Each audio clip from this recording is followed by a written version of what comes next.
kind of hear it. It's coming through. You hear that sound? Lightly coming through. It's coming from very far away. Well, now it's not making any more sound. The faint guitar welcomes us back to another episode of the Corridor Podcast. Thanks for being here. Episode 171. We've got the whole gang. Niko's got some extra tunes coming in. What's going on, everybody? Vibes. I've got Niko, Sam, and Nick joining me here today. Thanks for joining us. What's going on, everybody? My alarm just went off. What's going on? It was really important? weird. No, it was like it's 4:39 p.m. I'm like, okay, Dude, last don't night forget. there's something that you set that alarm for and you've forgotten, but it's really important. Anyway, it did so like it muted everybody, and like I have my AirPods in my ears right now, so I'm doing the pass-through and Very that turned off. It was very disorienting because then all of a sudden this like island music starts blasting in my head. Welcome to the island, Yeah. man. Yeah, That's like the laziest form of me reminding myself of something is I just set an alarm for something without labeling it. And then when it goes off, I'm like, oh God, what was I supposed to do? Ah. Yeah, no, you just say, remind me to do this at 5 p.m. And then you get the reminder and it's like gibberish. And you're like, all right, Like, what? what did that say? Like, what did that translate to? Yeah, what was I thinking? I feel like that's the key to a successful life in your like 30s and 40s is constantly using your phone reminders to remind you when you need to do something. Yeah, Yeah. Not relying I- on your brain and memory. not relying on your brain. I don't do that. I don't do that one. Yeah. Well, You I just must be the execute only a list guy. all day long. You just go. I do. well, Jake I has do actually. he has post-it notes on his computer. I Jake- do use. Well, see, the thing is, I'm when I'm not at the studio, I'm at my desk when I'm working, and so I literally just use post-it notes like all day. Yeah, And There you go. it's the It's same just- thing. It's the same thing. My post-it notes are on my phone. Right, but Yeah. it probably, if I was up and about more, it would be more useful. Probably. Yeah, Never So- know. but I wonder what the thumbnail of this podcast looks like and what the title is. But if it says anything about anime, rock, paper, scissors, then you come to the right place. Oh, so you're starting title first without knowing the title. Yeah. yeah. That's how Well, we've it been does doing. now. That's how we've been doing the podcasts lately. I've been doing Yeah. the podcast.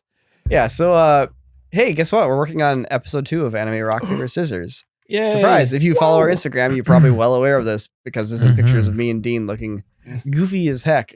Right? Wearing Yeah, our we also stuff. are doing a whole vlog on it. Yeah. On Corridor Digital, Whole crew following cuts. everything. Yeah, there's a couple so far. Yeah. So, yeah, we're after we made the Did the first one, beard work? Did the beard? Did you? Or do you my gonna have beard to shave your? did work. Yeah. Okay, so so there's a saying in Hollywood which is never to film with children or animals, and Sam wrote this wonderful scene for the beginning of Anime Rock Paper Scissors 2, where it's the two princes as children, which is basically we saw this brief flashback at the end of Rock Paper Scissors 1. It was enriching. It just showed us that there's depth to this world. Yeah, Dean. Where did this world come from? Well, I mean, this is just like your classic fantasy world, your power struggles. It's a tale of brothers. It's like we don't know the year. Is it 1400, 1500? It's kind of 1800s at times. Sometimes it's Sometimes. 800s. It's like that anime, sometimes like it's kind of 800. European vague style where Yeah, you know, European some vague. of it's like they have corsets and like thatched Like it's roofs, medieval but and like Victorian architecture at the same time. with like It's like the Gothic Ren. all It's like over. the Ren Fair. It's like the Totally. Ren Fair. It's but just no steampunk. general. But Yeah, no, not allowed. no fucking steampunk at all. Or Cyberpunk. cyberpunk. Fucking chimney. anything I'm gonna between flip a bitch. No, It's there's 1200 no gears. and 17, No, there's gears. 1800 There's is totally okay. gears here. Yep. Yeah, but it was so funny. The big takeaway it was Dean who told me this, but he said he, played the video for his girlfriend, and then she was like, "Oh wow!" At the end, when she saw this, it was like the silly Corridor Digital push. Yeah. I filmed it like alone. I filmed it alone. I took an iPhone down to the green screen alone, filmed all the plates, and then generated images of like anime boys with Mid-Journey. And we just constructed that as like, it was a joke push. It wasn't that much. I mean, it's semi-joke push. It was like, it's a push, but it's like, come on, let's just Yeah, keep the it's gag still going fun. a little longer. Yeah. And then, but Dean was saying that his girlfriend watched it. And then when that came up, even though it's like me saying, go to corridordigital.com, she was like, oh, They used to be little boys. They were best friends. Oh no! Like They were so innocent. They were so innocent, and like now they hate each other, and one killed their father. You know, it was like she had that like emotional moment, Right. and I was just like, holy shit! We Like, tapped into something. The classic tale of two brothers hating each other. I know. Yeah. It's as old as humanity. Yeah. So I was like, yo, Yeah. because then we were just joking about it, like, hey, yeah, what if they like played the game for their soul? At the beginning, but I guess kids joking around. Yeah, it's Yeah. mild spoiler, not really spoilers. Don't worry about it. But anyways, yeah. So yeah, it's really funny. I can't believe it works though. It like just Niko as a Well, that's not fully adult man Hold with a on, you're beard. jumping to the end of the you're jumping to the conclusion of this spicy intro. Spicy intro. We can't go set that fast. We have to tantalize people along the way. Tantalize Yeah. people. Oh yeah, you Because tell- as I mentioned, Explain it. You got to never explain film it. kids or animals, right? Tantalization. Never film with kids or animals is what people say. Why? It's a hassle. It's very hard to get what you want. And so Sam writes a scene where there's two children. It's like, okay, so kids. I don't want to deal with like doing voice recording for kids and then deal with acting for kids and trying to teach them how this whole like process works where you're going to pretend you're basically puppeteering an anime character with your face and your body. But you're like, you know what? If we have the world's most cutting edge machine learning algorithms at our disposal, De-aging machine learning algorithm. we should be able to just do it ourselves. As in like me and Dean, if we can play anime princes, theoretically we can play anime boys. And there's a caveat, which is we have to wear generally what gets transformed on camera, right? If you want to have, long red hair in the final picture, you need to have a long red hair wig on when you film yourself. But a boy does not have a beard. That's the saying goes. Well, some. Most of them don't, yeah. Except for that one kid in your high school who like grew Except a for that beard, one kid, you know? yeah. It was like the beard kid. We all Yeah. had it. Yeah. Yeah, like But that was Shady you, has a Nick. beard. No, was it was you. not me, dude. I was the one kid in college without a beard. Yeah, my beard didn't come in until I was 19. Yeah, so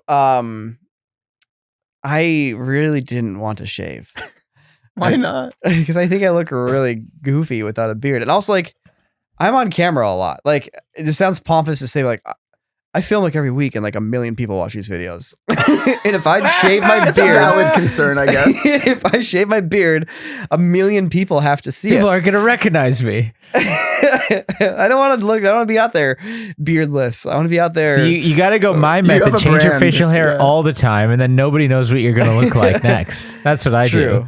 Yeah, but Jake, As the saying goes, a boy does not have a beard. It's true. That is the say. That is the name of the podcast. I think. A boy Anime does Rock not have Paper a Scissors beard. 2. A boy does not have a beard. There's a simple truth in life. Yeah. A boy does not have a beard. So we popped the wig on my head and I put the costume on and we said screw it, and we filmed me anyways with a beard. Without doing any tests. Yeah, We just no did it. test. Without any Did you test. type no beard No, and negative no. prompt? Beard? Actually, Yeah. there was a test that was done, and it was the day we started filming. So everyone gets in the costume, and we're about to roll a shot, and Because I then forgot to shave. that and then I was like, morning. Niko, you didn't like at least Forgot. like trim up, or something. And so like, I guess you should do a test. And so we go, all right, let's not. I was literally, I'm taking my finger off the record button. Yeah.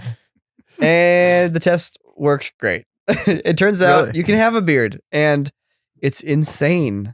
So how it's much not you can it's get away not with. creating it's not creating weird shading every different frame. No, in weird the only kind of spots. weird thing is sometimes my mouth is open when it's closed because it's taking my mustache as the mouth rather than my mouth as the mouth. Have So you seen it's- this? Have you seen? Oh my, not that one. That's it's almost like too much without a beard. You Like, don't but have just any- look at wow, he's. Oh yeah, I'm showing them some boyish pictures. that's very boyish. Yeah, basically, what we discovered is that like when you're training in, so when we made the first rock paper scissors, we had our style set. We had some drama around our style set, even though for the past Mhm. decade we've literally just taken inspiration from IPs and properties and characters at will for YouTube videos because But it's different now. it all changed. Yeah, It's different now. Whatever. I guess, whatever. Yeah. Anyways, so we took our style set for the first one. We kind of made pictures of us, and that was it. But we discovered that if you just have only pictures of your characters in their final look in your data set when you train your model, it works really well. So we just have all these young pictures of a very generic, boyish anime Niko. And Generic, I'd say he's a very how did you striking get young that? lad. no, he's very striking. He's not generic whatsoever in soul. But like in terms of his face, it's your very average like anime, like big eyes, anime nose, anime triangle chin. So to get those pictures, though, you guys just took some photos and ran it through Dream Booth and just said like boy, like pretty much. And then when you found the ones you liked that were consistent, well, we took a lot of pictures of ourselves and we basically generated like these anime like transmutations of ourselves. And now we're just taking that data set for the boy. Copy. And because of that, like because there's no beards in the data set, because there's only one face in the data set, like we're not doing all this other stuff we kind of used to do in the past. Well, we a little bit. It's like we're very much in experimentation territory still, but like because we just trained in only pictures of this boy with these features, with that costume, and only those pictures. Now I can even have a beard, and I don't have to have the character have a beard. You're folding steel, dude, like a straight Japanese up. swordsmith. You're It's training weird. AI on AI images to create your own data sets. Yes, we're guessing and figuring it out as we go. Now, I should mention we are actually doing our own style set for Disclaimer. Rock Paper Scissors 2. Disclaimer. For anybody who somehow stuck Disclaimer. around from Twitter. Disclaimer.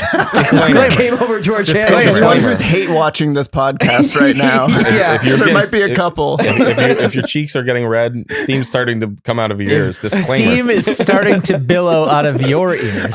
We have news for you. If that The bead of first sweat one is we forming. did without even knowing if it would work, so we didn't make our own data set. But this time we made our own data Yes, set. that's the whole point of why we were doing all this in the first Why don't place. we I flip know. this? Let me tee you up here for this. Let's flipping it. Okay. For Anime Rock Paper Scissors 2, we are doing something once again that no one has done before. Ooh, that's really nice. This Sam. time it's completely ethical. So, with Rock, Paper, Scissors 1, we learned how to train in a style set. We learned that this would even work in the first place, which many people are like, how dare you? It's like, what?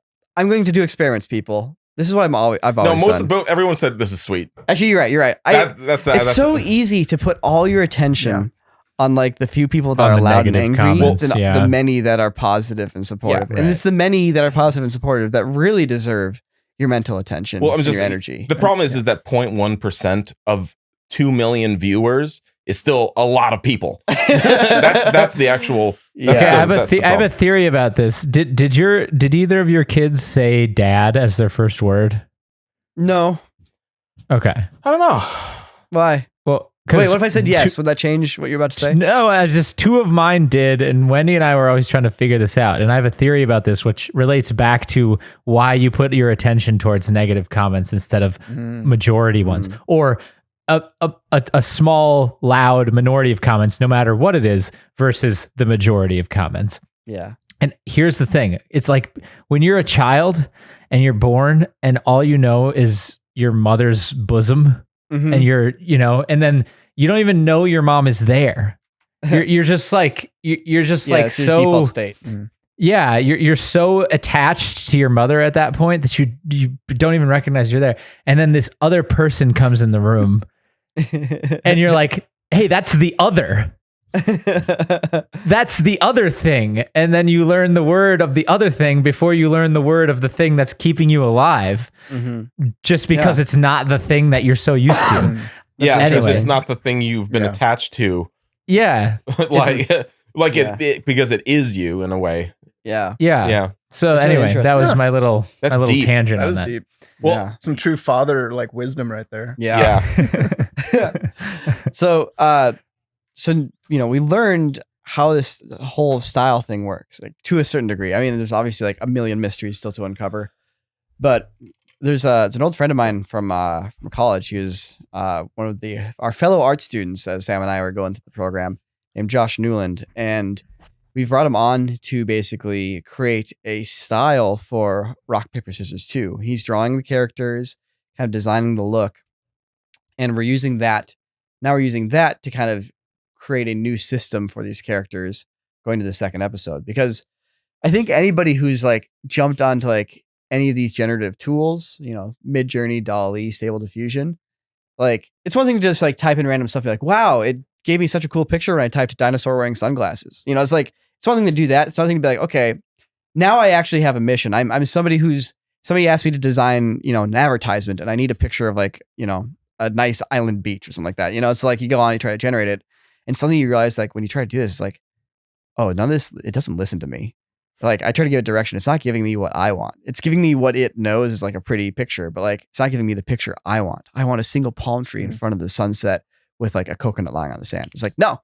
And it's like, I'm not getting what I want. Yeah. And like that, trying to like wrestle your vision out of these programs, like that's when you quickly start to realize the limitations of all this stuff and that it's not magic, nor is it about to, you know, take over the world or anything like that. But in doing so, you know, when you can learn how to add your own style to this, when you create your own characters and bring your own vision to life, that's when it gets really exciting. And that's what's so exciting about being able to film ourselves on a green screen and to process it and turn ourselves into cartoon characters. And it's even more exciting that we learned, hey, we can do this with any style. So I can literally ask my friend to draw really cool pictures of these characters, and then suddenly they can move. And it's like, wow. And we did that with like, you know, 10 pictures, 15 pictures, and like 2 or 3 people working on it. It's like, that is insane. That's so crazy. And so that's kind of where we're headed right now with Rock, Paper, Scissors too, is trying to figure all that kind of stuff out and, you know, make things look even more cartoony and more animated and all that good stuff. It's really exciting stuff. Like there's a whole facet of this that like we're kind of exploring a little bit in parallel, which is the ability to automatically ink and color drawings. That's because that was the crazy part that I saw where you just had that rough sketch. It was just like an outline. And it was like kind of messy line work too. It wasn't like perfectly clean. Mm-hmm. It was literally a picture from a sketchbook. Yeah, photo taken on a phone from a sketchbook. And then Dean was able to take it and ink and colorize all of it. Yeah. So one thing we've which is see, and this is like the thing that I keep every time we talk about this, I'm like, I feel this like is why it's really, really cool. that's more disruptive to animation, I think, know, than like, what you guys did in the first video, honestly. a lot of people when I opened up that Corridor Crew video, did we change animation forever? To be fair, it's really the people that make these tools that change animation forever. But when I said, you know, we're trying to democratize animation, a lot of people took that in a lot of different ways. But what I mean by that is that it's hard to make a cartoon. It's really hard. Like, yeah, of course anybody can sit down with a pencil and start drawing in a flip book. I get it. Like, yeah, no crap. Anybody can grab a camera and go start shooting a movie, right? But the point is like, okay, cool. Can you give me a half an hour of a finished cartoon, like television quality, please? It's like, no, you're not. That's going to take a team of professionals a long time to do. Or even just, or one person, democratize. Yeah. A very long time to do. A very long time to do, and they will have to be very good. And when I say democratize, I mean like, hey, what if you could just do it yourself in a month or 2 months? You know, what if everybody could deliver that quality? Because that's what happens. Like that's what's happening with Blender. Like or Unreal Engine, when you pop an open Unreal Engine, they democratize video game making. Like you are getting the graphic quality of a AAA video game engine for free.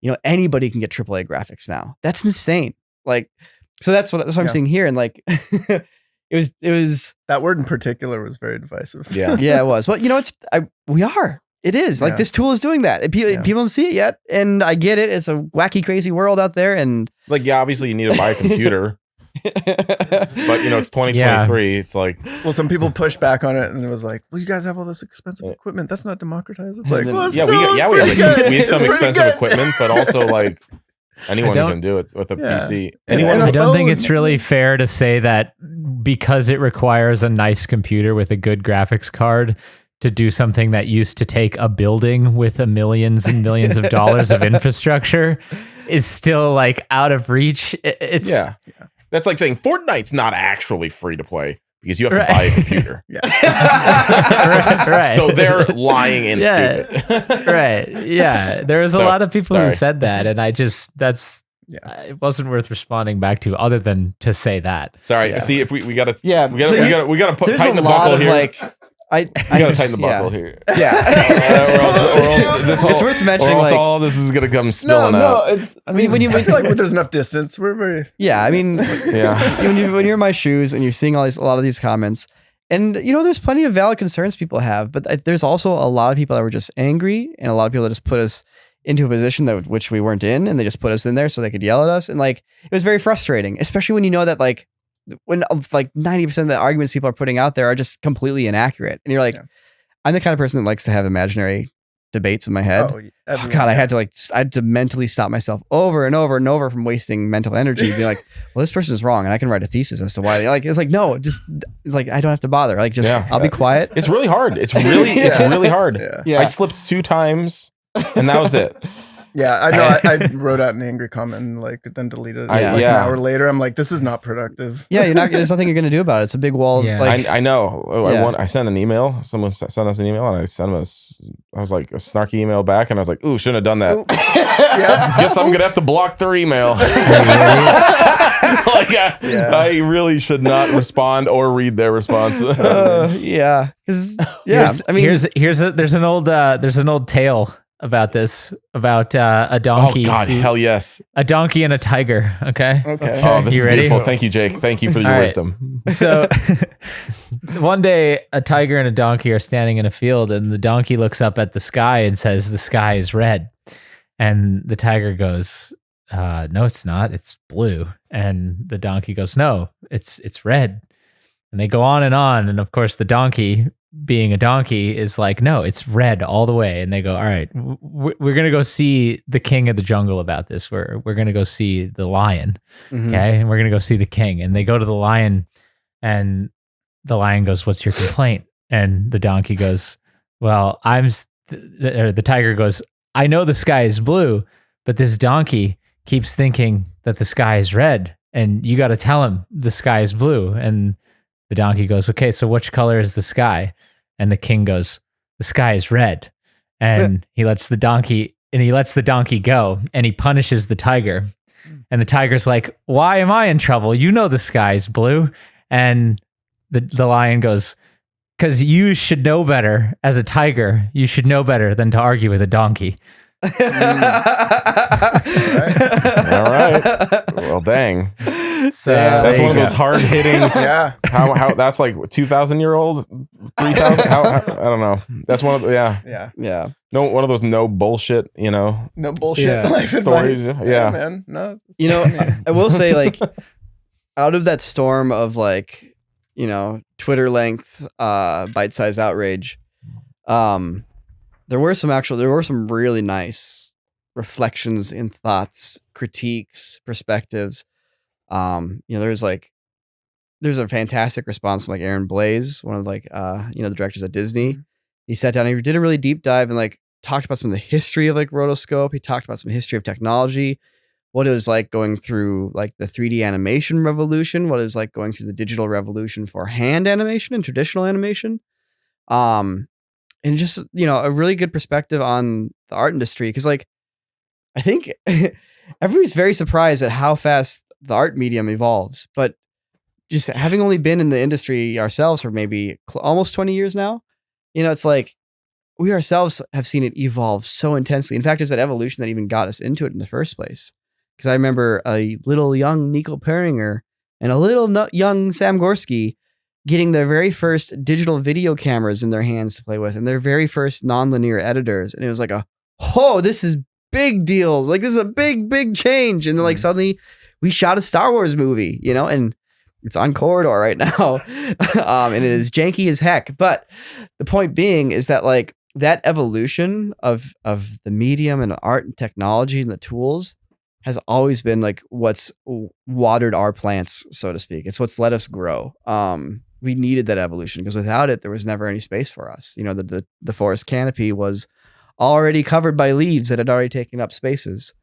So yeah. And, to circle back to the animator thing for a second, like a byproduct of like all this experimentation is we discovered that if you take some drawings that you have made that are consistent of a character and they're finished and they're inked and they're colored with these new control net settings that let you like really direct and control the output of these models, you can then just start taking sketches of these same characters that you're making and you can ink them and colorize them automatically to look like your finished drawings. Now imagine you're a traditional animator and you have to sit there and you have to ink and color every single frame to final quality. But now you just have to ink and color like the first frame. and then all the rest of them can just be your sketches instead. So you can still hand animate, but that tedium of having to like effectively repeat yourself over and over and over and sit there and meticulously draw things, that suddenly disappears. Like that's a huge deal. And it's sitting right there. And I feel like we're the only ones poking at it, which is weird. But in a way, it's like that's kind of in the state of technology. Is like, when was the last time like multi-billion-dollar investments from corporations became like tools that benefited animators, right? Traditional animators. Like, what was the last big thing they got? Wacom tablets, you know? Like, was that the last big one that was given to them, and then they're on their own for a while? Drawing on the like those Microsoft like whatever the studio, those big screens, or the Wacom screens for that matter. Yeah. So like we're seeing this kind of stuff. It's like, dang, this is so exciting. And like, I get people's fear, and I get that there's some scariness out there, but it does make me sad to see so many people just angrily shutting things down when I see these tools sitting right in front of me, like open source, just waiting for somebody to like come out here and like experiment with them. I think it's just context and time, man. Yeah. Like, give it some context and time. Like, just like when people hear you say democratization and they don't know Corridor, and like that's kind of like a theme of our channel, they freak out, right? Because they don't know the context. They don't know, like, this is literally what we do. Like, we try to democratize entertainment for people. We're called corporate tech bros. Yeah, we're corporate tech bros. and that kind of tells you as much of the context they have, which is like... That's a sky is red moment right there. That's totally. That's a fucking sky is red moment if I've ever heard it. So if that's the amount of context they have, then you can't really take those takes very seriously. But like on the Aaron Blaze video, I saw a lot of people, like, just even on the top comments, they were like, thank you for making this video and explaining to me. I feel a lot better about this now. And I was freaking out when I first saw Corridor's post. Like, so again, like, I feel like, and Twitter, the internet in general is a bad place for context. Yeah. It's where context goes to die, and be mutilated. And there's also one thought that's been put out. I've seen it multiple times, and Nick, you and I have talked about this. I think we talked about it today even. Look, if you were somebody who left a comment saying, I was interested in art school, but now that I saw this, I'm wondering why I even bother. It's like, I want to reach the screen. I just want to reach out and grab you and shake you and be like, wake up, shut up and stop that. Like, that's not how the world works. It's like Sam and I, we studied painting, like black and white photography on film. Yeah, did a few of those. We did some like basic ass After Effects. Like, I did like a freaking like crappy sculpting class. Like, guys, all that stuff that we learned that wasn't on computers, we use it every day. Every single day. Like, those fundamentals. It's like somebody watching, like, it's like somebody going to a baseball game and seeing the batters warm up with like an automatic pitching machine and be like, oh, because I shouldn't even start bothering playing baseball. It's like, no, like, learn those fundamentals, learn all this stuff, because it doesn't matter what tool you're using in the future.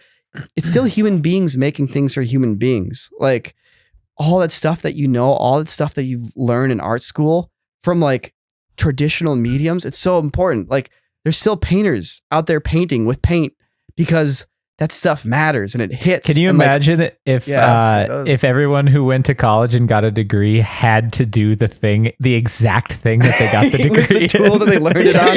Yeah, dude. Oh my god. That'd be hell. Society would have collapsed a long time ago. Yeah. I remember like when I was in our art video class with Sam, there was a magazine sitting on one of the tables there, and it showed the very first Red One digital cinema camera. And it was a CG rendering, and it was all shiny aluminum. It was silver, and it was like the next big thing in digital cinema.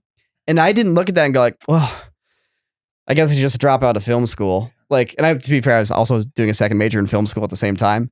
And like, we're learning with film cameras, right? We're not learning on digital. Like, there was no red camera. Like, I didn't see that and go like, why am I even bothering? No, it's like, no, learn all the fundamentals on film and then look at this and savor it and get excited, because it's just going to get better. God. Like, everything that you learned, it's just going to get easier. And all the stuff that you learned is just going to make you more powerful as an artist. Oh my God. Yeah. Don't you remember, by the way, like this debate has long been dead now for years, but this just finally reminded me that film versus digital. The film versus digital. That was such a hot fucking debate for like a solid like 4 or 5 years. Yeah. Totally. That was hilarious. And it was met with the exact same level of like fierceness of like, like digital looks like shit.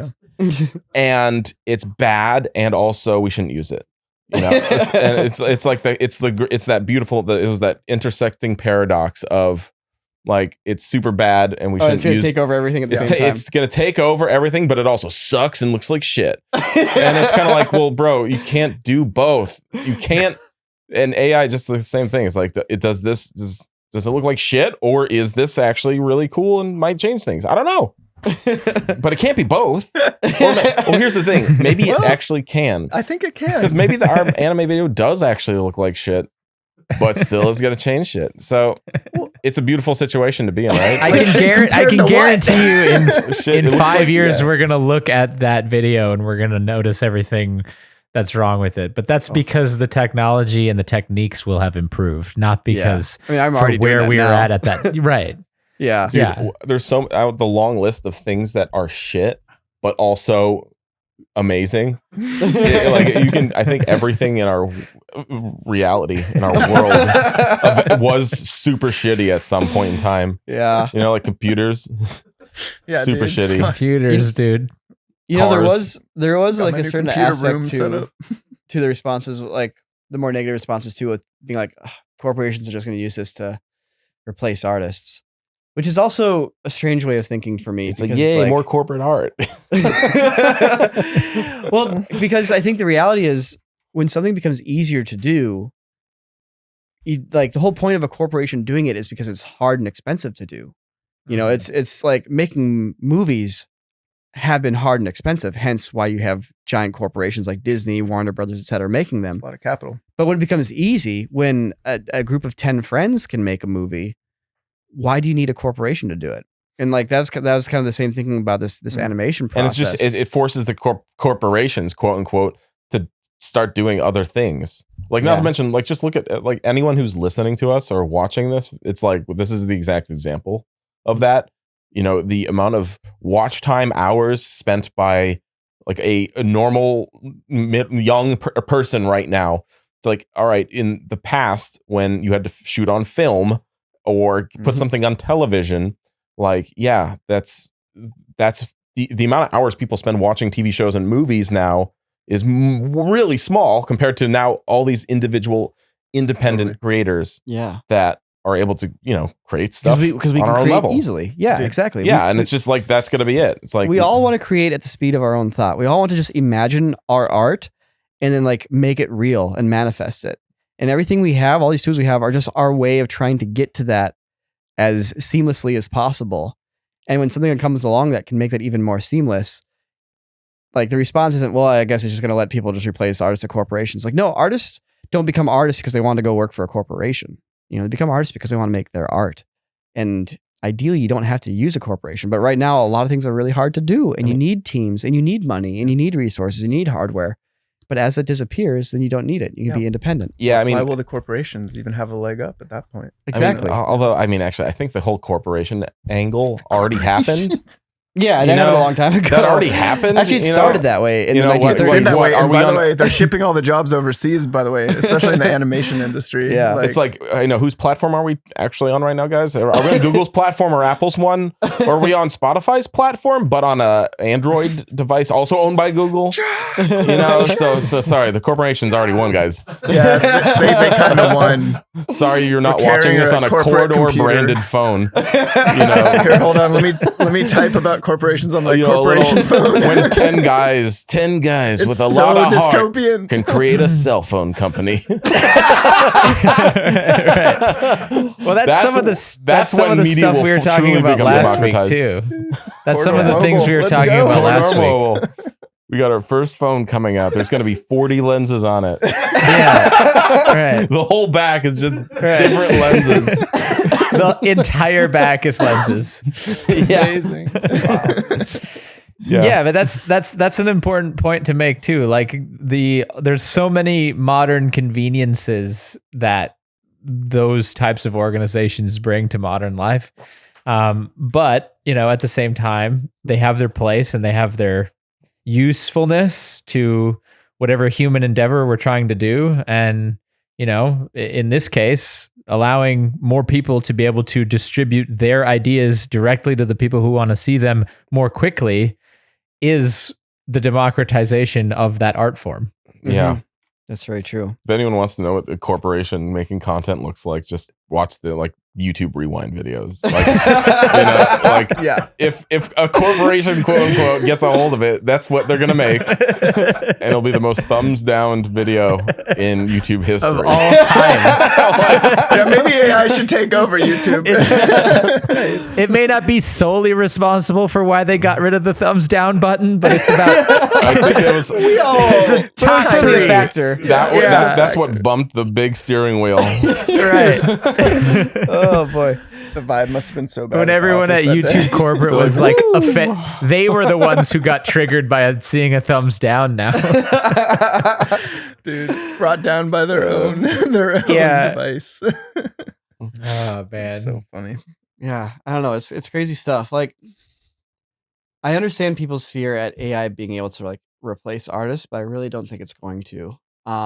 It can replicate a style decently, and that's about the extent of it. It can also like regurgitate kind of, machine learning based remixes of what it's been fed, which is at its core what's happening with like a lot of neural networks. And like, but that can be so powerful when you can sculpt that and use it as a tool. And it's like a photocopier also lets you copy people's art. A scanner also lets you copy people's art. A camera also lets you copy people's art. Like, all these tools, sure, they can let you copy someone else's style, remix their stuff, but I feel like everybody collectively forgot that we already have like really strong cultural rules in place already for this. It's like, oh, this new tool lets you also copy somebody's style effectively. Shit, I guess we need to make some laws about this. It's like, wait, I think it's just because it's so new. yeah, but Anytime the there's concept, a new thing. that concept of copying isn't new at all. No, 100%, not at all. But anytime there's a new introduction of something that hasn't been defined within the medium, then you have to ask all those questions again. Like, True. I was looking at this piece of work that was released last year prior to the release of Stable Diffusion, where this guy had made this piece called The Crow. You may have heard of this. Yeah, I saw this email. Yeah, exchange. and that is it's using a very similar like underlying technique where it's creating a new look and tone to underlying footage, but the underlying footage is this choreographed ballet dance, and the person who did the dance authored it herself. She came up with all the moves and the whole thing. And then this guy came along and put a bunch of filters and looks and tones on it to make it into something different. But and he's and he even won like an award at the Cannes Film Festival. But I think it was because nobody even knew what he had done. I think, and yeah, it was one of the first like big image to image Yeah. videos where Yeah. and so the underlying video is this like very cinematically presented like performance dance piece, that clearly was like, okay, a lot of work went into filming this and capturing it and choreographing it and all this stuff. So it was its own standalone thing. And then he just took that and ran that through image to image and then got like an award. So that's interesting. It's like, what's worse then ethically? Taking a loose-ish style, like a general style from something and applying it to completely new footage, or taking, baked footage that's already been shot. I mean, by that's clearly that's clearly a derivative work. That's not a fair use. Yeah. So That's there's a very very clear distinction there. That's like, there's no difference. Like, it's no different than me applying a filter of any other variety that have existed for decades. yeah, like you make a short film, Yeah. you spend, 30, it's a 30-minute long short film, and I run that through DaVinci and add like a cool like bloom filter on it. I'll put a VHS and effect then on a it. VHS Thanks. effect, and then I submit that to a film Yeah. festival. It's Call like it the that's Crow. basically the same thing. To be fair, we are Yeah. undersimplifying what it's like to AI process something. You do bring some imagery and intention and things like that, but Perhaps, Totally. but Yeah. ultimately, He- so and he- I applied 10 filters to it. Sure, right. Bunch of, And they were very all that artfully stuff. You selected. probably cut some shots I out. really messed with the sliders, Yeah. so it like really got real dialed in. All right. It doesn't guessing matter he, like, how many re-edited it processes. and, like, you added add sound. to it. What? Really? I think he redid the sound and music. I'm not Interesting, sure, okay. but Either way. Yeah, he so- redid that, but the fact of the matter is like it's still very much a derivative from the original, and the person who created the original dance still, I think, would have a valid argument to say, hey, that's copyright infringement without my approval, because it's clearly derivative. Whereas when you do your own footage and then you do image to image, now we're in a whole different realm. Especially if you're creating your own data sets too, that adds another layer of like originality to it. But now, it's nice to see the tools becoming refined for what they are and what they can do, and not so much necessarily muddied down in the nefarious implications of it all. All the style and data sets and all that kind of stuff. Because at the end of the day, it's like, oh, that's you copied some pictures from a person and then you've trained an AI on their style. It's like, that's okay. That's become irrelevant in a few months when somebody else makes a different data set with their own stuff, or somebody customizes their own data set, or at this point there's thousands of models available, right? It's not the data set, like it's not the models. It's like the underlying tool is the only thing that actually persists, and that's completely agnostic of any data that's been fed into it. You can train it on copywritten stuff or non-copywritten stuff. It's still the same tool. So I don't know. It's. I feel like everybody got really caught up in I keep saying everybody. Like, it's not everybody.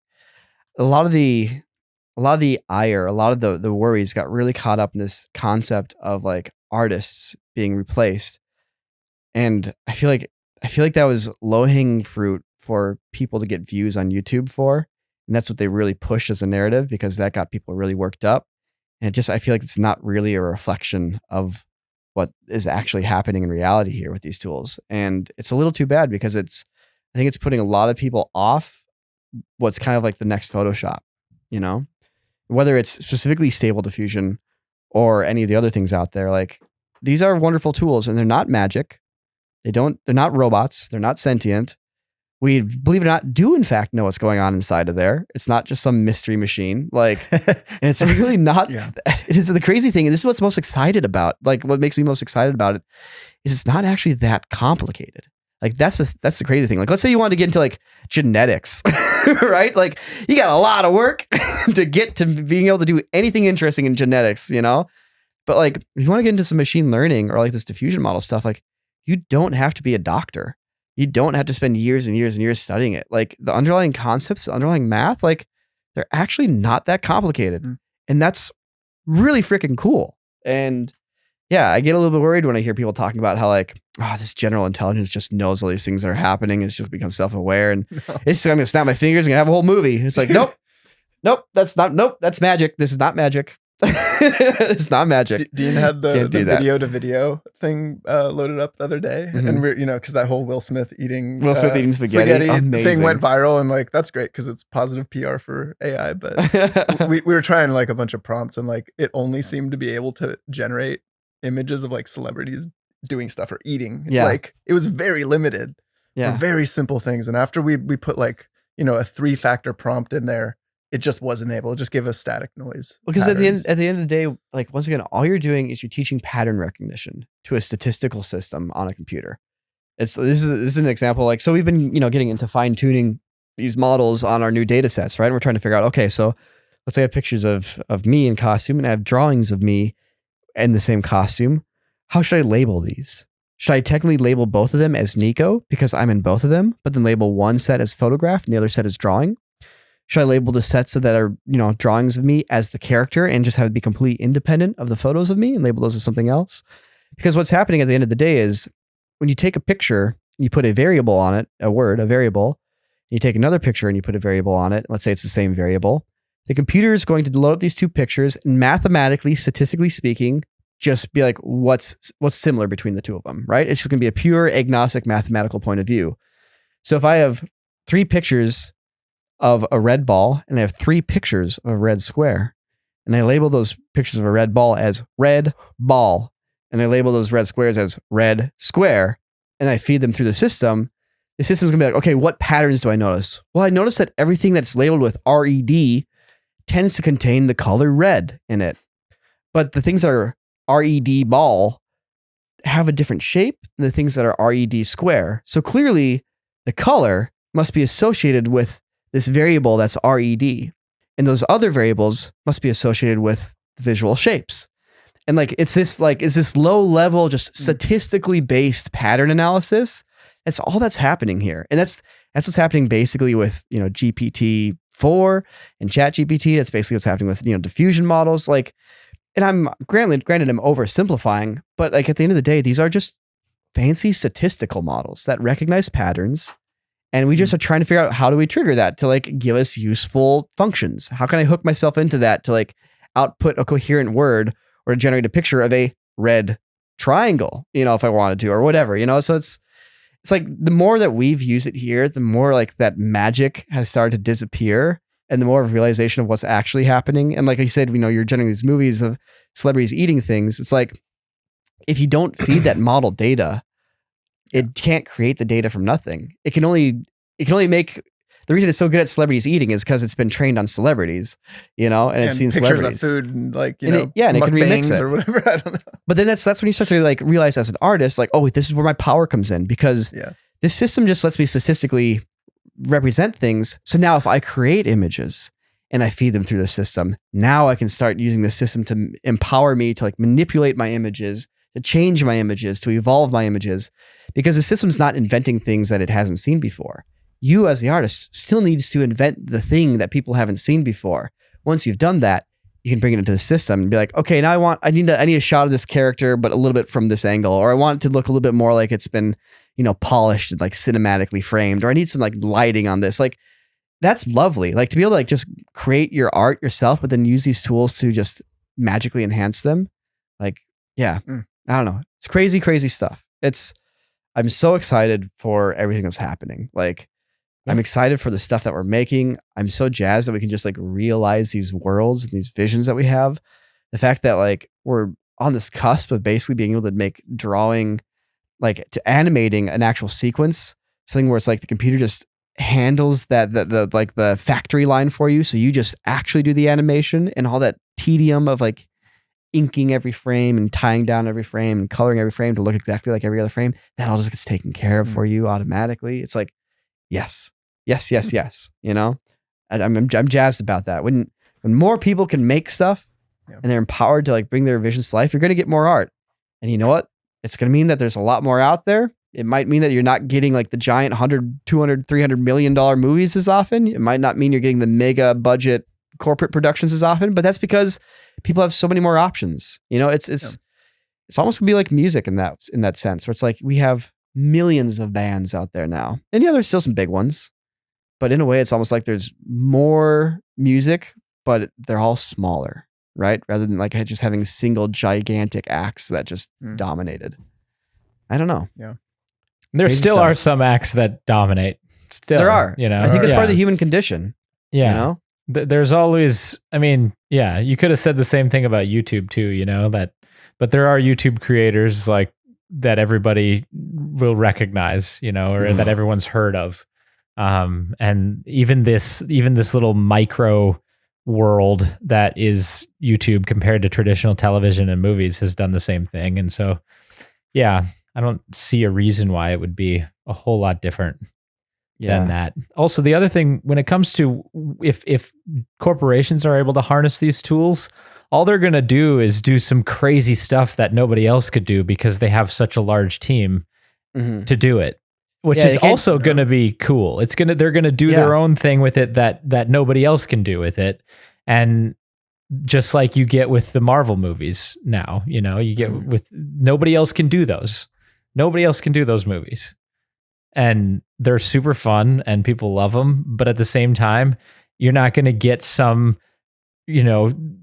like incredible performance and drama where somebody's going to have a breakout in a new way of cinema. It's not going to be genre bending because that's too much of a risk for them. So don't expect that don't expect to find that there. But yeah.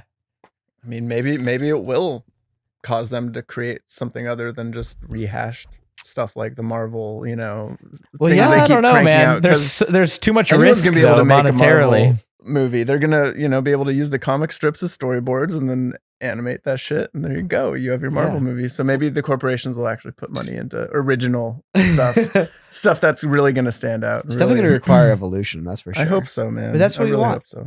You always want to see things being pushed. Yeah. Stagnation. Stagnation.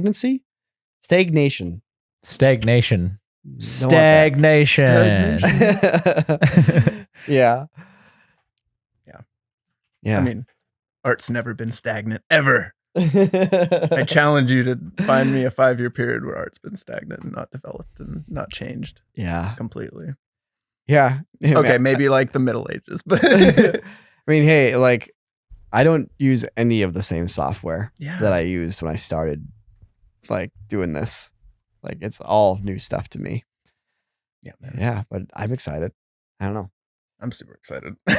I can't wait. I was telling you, I can't wait to like see what you can do for like more live action style filmmaking, we're color grading, like, like style transfers and stuff on more of a film scale. Yeah, you take a bunch of World War footage. Yeah. We were talking about that, like train on all the historical, World War II footage, and then yeah, but separate the subject from the style, so you can apply the style to your own footage and get that look. Or something I've been seeing that's really crazy is people have been using this diffusion process to colorize and restore old photographs. Where you take the black and white photograph and you run it through a model that's meant to just do photorealistic photography. And because you have control on that now, you can really lock down the forms and shapes. You get the exact same photograph, but now it's colorized and looks like it's taken with a modern camera. And it's such a cool way to restore photographs. And like once temporal consistency has been solved, which I feel like we're maybe half a year away from, like somebody coming out with like a real solution for it, like all black and white films instantly be able to be colorized. Like we are so close to that right now. It's pretty crazy. Like we're going to be able to restore footage from like the late 1800s and early 1900s and have it look like 35 millimeter film. What about stuff that's out of focus and interpolating into out of focus images and things like that? Yeah, you can fix. I mean, at the end of the day, the computer is just imagining detail. It's going, okay, this is out of focus, but it looks like it's a face. I've seen 1,000 or 10,000, a million faces. They generally have these consistent traits. So I'm just going to fill it in the best I can. That's what the computer's doing, But yes, you'll be able to take something out of focus and put it into focus. Yeah. Granted, it's, a bit of an imagined, this is what it maybe looks like, It's, it's CSI enhanced, but well, so is digital in the first place, man, because you're using pixels, man. It's not actually a true resolution. Isn't it weird, like when you like ambiguate like video to the point where it's like it's just a grid of colored pixels, and yet like we copyright it, we tell stories with it, and we get emotionally moved by it. And sometimes you see a certain arrangement of pixels, and you're like, oh. Yeah, isn't that weird? Yeah. It's like, oh man, these little squares, when they laid them out with that color and that pattern, it really pissed me off. Or it made me really sad. The squares made me sad again. It's weird. I mean, that shows you how much like we're just running as like neural networks in our brains too, Oh yeah. Because you stop thinking about that and you're thinking about just it being whatever story it is. Yeah. Neural networks in our brains, for sure. It's very similar. Yeah. Well, and before that, it was just capturing an image as it was onto a piece of paper and doing that at 24 frames a second. That's all. Yeah. Well, no, I mean, we're scribbling wacky symbols on a rock. Yeah. Right. Yeah. Very meaningful symbols. Yeah. Dude, those symbols were super important, man. Yeah, you wouldn't go to the afterworld if you didn't have those symbols on your tomb. Sam, I've always felt like audio is wherever audio is at now in terms of technology and working with it is where video will be in like 15 years. Sam, as somebody that works a lot with audio, do you feel like that's like the experience you see? Oh boy, I don't know yet. Everything from like the speed to the ease of use to like how quickly you can realize your vision. I mean, it kind of hit a ceiling, I feel like, a while back. Where's that? Like I think there's more. How do I say it? Like, I mean, I feel like it hit a ceiling, and in the sense that like right now it's still the same basic tools that were being used 10 years ago.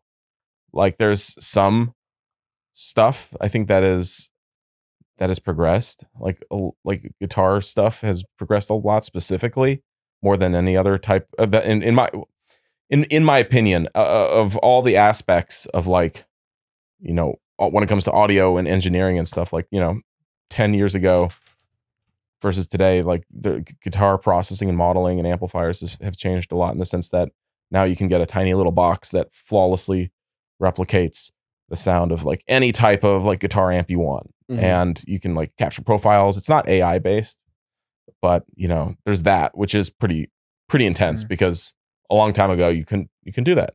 Well, not even a long time ago, but like you couldn't do it with like good quality 10 years ago. Yeah. So like there's that, but like I feel like still most of it's stagnated. And I think also too, when it comes to AI tools, you know, you look at Stable Diffusion versus, like, it can make a more cohesive image than like these AI music generators can make a cohesive song, or even a cohesive element in general. And even I would even say still with the like audio vocal stuff right now, it's not quite there, but I feel like we're kind of on the cusp of seeing something happen soon, because there's have you seen there's like the STEM tools now, where you can basically give an AI model a song, and it's able to separate all the instruments out. Yeah, it's really cool. I dare you guys to use an AI song in the next anime. Rock, paper, scissors. Yeah, but that's the thing. You know, like it's just fun to make music though. Still, like, wait, you mean it's fun to have a human experience and make art? Yeah. There's a reason we don't do GPT scripts here on Corridor all the time. Yeah, it's like, who wants to just regurgitate? Yeah. I know it's the easiest part technically. You know, from a technical standpoint, writing it is the easiest part. Yeah, it's, you know what? If you here's one more argument for the AI jobs and all that stuff. All right, if you're worried that AI is going to replace your job as an artist, if you're one of those few out there who's in that realm, I just want you to know that over the past 6 months, billions upon billions of anime girls have been generated. Just the amount of pictures of anime girls on planet Earth has quintupled all time the past high. 6 months. Yeah. And people still want to watch regular anime. So, you know, like it already happened. Like, where it's going to happen to you, it's already happened in the anime sphere. That's where all the advancements happen. They happen in the anime sphere, and they enter our regular human sphere afterwards. Like, I'm not kidding. Like, all the advancements. There's been more anime girls probably generated like this year than from all of mankind. Like, oh, easily. We're talking B's, not M's. Like, right? even we're talking B's, not M's. Okay. Yeah. We're talking like anime girls in the B's. Well, let's just dish out random anime girl facts. Like, honestly, at this rate, like, we got like just in 24 hours right now, there's more anime girls being generated than in all of like 80s anime. We're generating 300,000 anime girls per second. If you look at how many anime girls were illustrated in the 80s when it comes to manga and film, even hand-drawn anime girls for a private collection. Yeah. Right now, we are generating every 24 hours that same amount. You're not wrong. It's probably even more, actually. And there probably could even be more. We don't know truly. That's the scariest part. We don't honestly. We don't know. There's no registry. We don't know how many anime girls. There's systems out there. We need a federal registry. We need a federal registry for all of your hentai.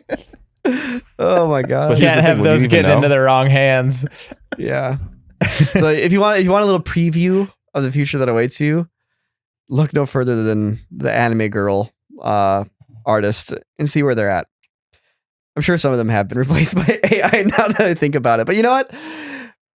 Life marches on. So far, those bees of anime girls haven't satiated the demand yet, though, is what you're saying. So we're good for a while. In reality, I think what we've seen is that while you can generate billions upon billions of synthesized anime girls, everybody wants their organic, homegrown. Yeah. All it did was create more demand for more homegrown anime girls. Yet. Yeah.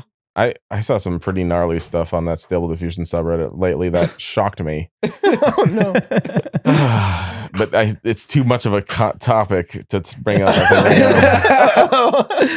This have to be for another time. Maybe. Have you guys seen the Harry Potter? Why don't you Balenciaga? use it to introduce the next episode, Yes. Sam? Yes. Okay, so Nick, you saw Harry Potter Balenciaga. Jake, have Yeah. you seen Harry Potter Balenciaga? Yes, I did see Okay. it. Yeah. By the way, I gotta give a shout out to the original Harry Potter Balenciaga, Demon Flying Fox. Somebody made a tutorial on how to make Balenciaga Mid-Journey videos. And now everybody's doing them and just totally copying that guy's style. Demon Flying Fox, you're the OG. Just letting you know. Yeah, the sequel's good too. Yep. But that's art. Somebody made art with AI. There it is. There it is. Boom. Hardcore history. That's what I want to do. I want to do Balenciaga is but the next great adventure. Yeah. So I want to do Game of Thrones with billionaires in the same style. Yeah. It's Game of Thrones but with billionaires, and they're just you can't fighting forget about the Joe Biden hanging out with Obama and Trump. Oh, dude, the and best. George Bush. President's voice. Gaming is one of the best. So good. Don't they're over at the house like Michelle makes the best pizza. I just got the new Doomslayer skin in Fortnite. You want to go back home and get some juicy dubs? Oh my god, so good. It's amazing. Yeah, Art. Art. Art. Also art. It's art. Yeah. Art. I love it. Can't It's cool. spell I mean, it's new mediums. heart right? without art, guys. Like, true, Yeah, you it can't sure is spell art. nice that you can actually have different art mediums exist. And you only have to replace the one or two because you only have, I mean, we all know you can only have like 8 art mediums in the world at any given time. So, one has to leave. But I Yeah. think we've all been, Yeah. I think we've all been waiting for Sadly, yodeling to get out of here. Yodeling was, we're Yodeling, going to, yeah. so Yeah. AI art's going to replace yodeling. yeah, Mhm. At some point we'll replace oil painters, but not yet. yeah. yeah. Like Which the of course, CGRs yodeling replaced hieroglyphics. Right. Yeah. Yeah, I feel yodeling like had a we really could- good run though. I feel like There's we a could big boot stink. that one. Yeah. We should, like big stink when the if you're still Egyptians yodeling, just know the door is closing. Yeah. Get out while Yeah. you can. AI is coming for your job. Time to learn Blue specifically. Yodel number 9 while you still have the time. Okay. Yodeling, I think AI can handle that. I think we can replace that. No. It's really cool though that in reality that actually you can have new art mediums come out and they just live alongside all the other ones that are still there. Yeah. And that's just going to continue to be a thing. It's really cool that people still paint. It's really cool that people still sculpt. Didn't a claymation win an Oscar this year? Pinocchio? Stop motion. Stop motion. Sorry. Claymation. Sorry, I was speaking in Sam there. Speaking in I think they used claymation in it. I think there might I'm have been pretty some clay sure involved. It I don't looked know. like there was clay going on. Yeah. They looked very Clay-like. clay-like. It was the texture, yeah. The way the light fell off. If we ever get like Guillermo del Toro on our couch, Guillermo- I'm like, Guillermo's del Giomio del Tito. Guillermo Guillermo. del Toro's Dude reacts to good and bad claymation. You made a claymation video yourself, didn't you? Made by claymation. Little twist on the old classic Pinocchio. So were your hands really dirty after you had to model all that clay, or How is it working with all that clay? So like you're pretty good at making clay, right? I've always wondered, how do you get the clay to like stand up? doesn't the clay dry out? Like if you take too long to make a shot? Yeah, like if you don't do the shot fast enough, the clay dries out. Yeah. See, clay. I mean, I've only messed with clay like a handful of times. Haven't yeah, it dries replaced out that quick. medium yet. Yeah, it's still hanging around there. Clay is still. Yeah. It's Yeah, here for, you ever thought that when they it's saw gonna the be CGT Rex in Jurassic Park that was it for claymation? That was it. I just bought a shit ton of clay. Dude. all these garbage trucks, all the garbage. I just men, bought a bunch of clay mining the shares. rubbish. Yeah, they're driving their rubbish trucks around, and they're like, "Wow, there's a lot of clay. What is this? clay. Who's throwing Are out?" we on the bank of a My river? whole truck's full of clay right Is this now. an estuary? What happened? Like, didn't you see Jurassic Park? It's like, whoa! you didn't hear? I gotta The see truck this. driver's Yeah. like, wait, what? Oh God. I gotta call my brother. He's a broker in New York. Oh man, He runs a clay mine in Philadelphia. yeah. Luckily, that boomed like a nice resurgence in the like. That's clay what they're using spinning. all the clay for. Damn. Man. Well, the point is that they're still using clay. It's here to stay. Like, I don't know what lessons you should take away from the end of this podcast. That's None. funny. That's so funny. It's like, hey, I don't know if you guys know it, but I'm still sitting on a clay mine. I think we got 10 good Pinocchios. Like full like feature films, Pinocchios worth of clay. I got 10 Pinocchios worth of clay downstairs. Yeah, we got a whole franchise under Dude, this when the mountain. bomb fell on the market back in '92 when that T-Rex hit the silver screen, I picked up all those extra crates. Of clay. I've been hanging on to this clay for like 30 years. Some people said I was crazy. In 93, they said I was nuts to hang on to clay, but here I am. 30 years later, and look at me now. I got enough for 10. I got enough for 10 claymations in Fucking here. Disney fucked me over. They had a contract to buy a whole shitload of it, and then they filmed it in live action. They bought me out for 1/10 of the shares. That's a goof. All right. What a bit, guys. What a bit. What a bit to end it on. You always save the best laughs for last year on the I got a good CorridorCast, chuckle right? out of That's that one. how it always goes. I like to imagine that's what the CEO of Leica Studios actually did. Yeah. Tim Burton is like sitting there. All right, Jake, play us out. All righty. Tim. Shh. You can't come in here with clay on your fingers. Can't bring that shit in here. What you doing? You better put that shit in a fucking kiln right now. Hide that shit. Put that in a kiln right now. Burn it. Oh yeah. I'm just making some pottery. Oh, it's just doing a pottery? Just making a little ashtray. What's that 35 millimeter camera doing in your pocket? Oh We no. got the very first ever phone that has a Nothing, sir. 35 millimeter camera built into it. Oh, we're still going. That's it. All right. Man. Peace, Bye, guys. everybody. Thanks for listening. See you later.